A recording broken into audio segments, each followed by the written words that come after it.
This is something that was always really intimidating for me until I did it.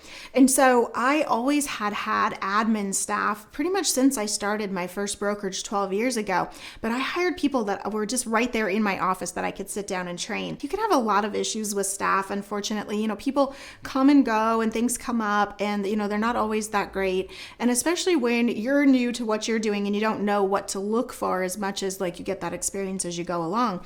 So eventually I got to the point where I decided, I didn't want to do that anymore. I wanted to save money and I wanted to just get more of a system for my business that was more consistent. So I decided to take the leap based on a recommendation from a friend of mine who also owned a brokerage. And I decided to hire a virtual assistant. So she had a company that she was working with outside there in India. And she said, they're actually doing a great job. They know our program. I use paperless pipeline for my files. And she said, they know our program and they know the forms and all that stuff. And I said, okay, I'll give it a try. So I did. And actually I had a great experience, but there's a few things you need to know if you decide to do that. So first of all, you have to stop and think about the logistics of stuff. So are there certain things that you have your staff do? Like maybe they send out thank you cards. That's something I've always done. Well, somebody in another area or another country certainly can't do stuff like that. So when it comes to like physical mailers, you may have to have a different resource for that. Maybe you've got kids or, an older family member that's semi-retired that wouldn't mind doing some stuff like that for you. So that's one option.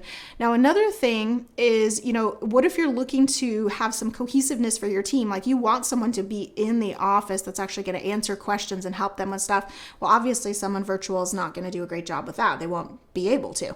So, you want to think through things like that and really think about what you're trying to create. Now, sometimes you can do a blend of both and you can have an actual person in your office and a virtual team. And then this person can just kind of oversee and coordinate. And as your team grows, that actually ends up being a pretty great thing to do. It's a lot less expensive. I was paying $8 an hour for someone in India.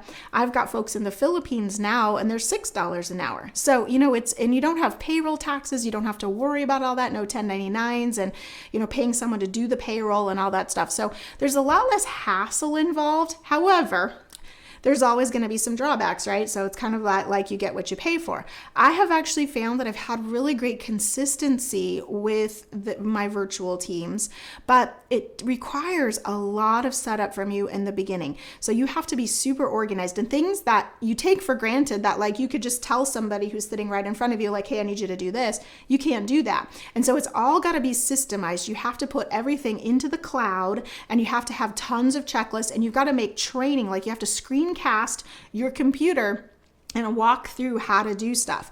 And then there's always going to be some language barriers with things like the folks in India, they would call a 2-story a duplex, which obviously that's not the same thing. So it's just little things like that are just funny. And you're like, oh my gosh. And we just, have to have a sense of humor and just laugh about these things. But the truth is it just gave a lot of consistency. I didn't have as much ups and downs with turnover with staff. It was obviously less expensive. So I could take that money and reinvest it more into lead generation and other things. And they did a pretty good job. I mean, don't expect perfection. So it starts off with your expectations first and foremost. But I think the biggest key ingredient to making it work with hiring a virtual assistant is actually the setup that you do. And so it's really you sitting down and thinking through your systems and organizing that in a way that's going to make sense to someone that you're not sitting there talking to face to face. So I actually have had great experiences with that. One of the things you need to know too is they kind of have weird holidays in other countries. So you can expect like it's a random Tuesday and they're going to be off that day.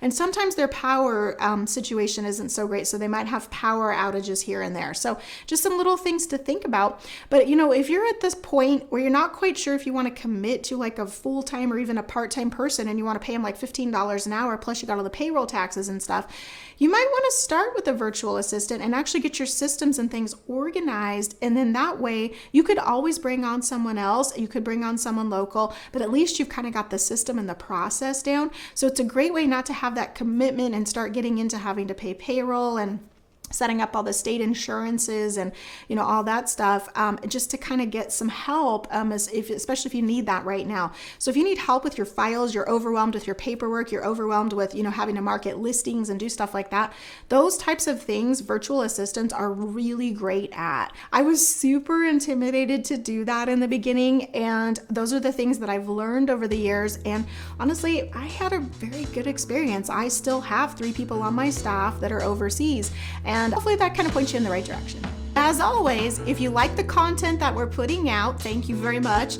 We would appreciate it if you would like our channel and subscribe so you can stay current when we post new videos.